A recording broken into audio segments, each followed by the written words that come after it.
પ્રાપ્ત માહિતી મુજબ આરોપી અગાઉ સિવિલ હોસ્પિટલમાં કોન્ટ્રાક્ટર ડ્રાઈવર તરીકે નોકરી કરતો હતો. તેણે નર્સિંગ ઉપપ્રમુખ પર હુમલો કરી તેમની કારમાં તોડફોડ કરી હતી અને કારમાં મૂકેલી બેગ લઈને ફરાર થયો હતો.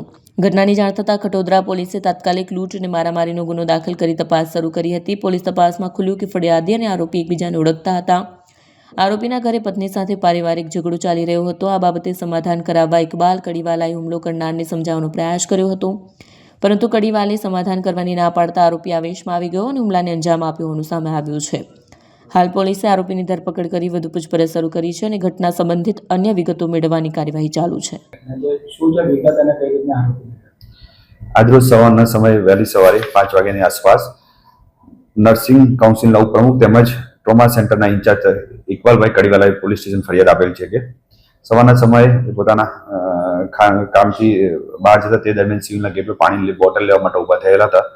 તે દરમિયાન અગાઉ કોન્ટ્રાક્ટ ડ્રાઈવર તરીકે નોકરી કરતા ચેતન નટુ સોલંકીએ તેમના ઉપર લાકડી અને ચપ્પુ લઈને હુમલો કરેલ અને ગાડીમાંથી પર્સ અને બીજો સામાન લૂંટી લીધેલ બાબતની હકીકત જણાવતા પોલીસે ગુનો દાખલ કરી અને આગળની તપાસ ચાલુ કરી છે. કારણ શું છે સર?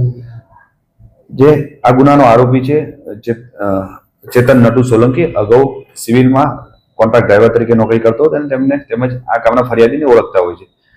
આ જે ડ્રાઈવર છે એને પોતાની પત્ની સાથે મતભેદ હોય જેની ફરિયાદ થયેલી હતી. તે બાબતે તેની એવી અપેક્ષા હતી કે ઇકબાલભાઈ તમે વચ્ચે પડી અને મારા ફરિયાદમાં સમાધાન કરાવો. જે બાબતે ઇકબાલભાઈ પોતે આવા તમારા વ્યક્તિગત અને પરિવારના ઝઘડામાં મદદ કરવા માટે અને વચ્ચે પડવાની ના પાડતા તેને ઉશ્કેરાઈ જઈ અને આવેશમાં આવી અને આ રીતનો હુમલો કરેલ છે.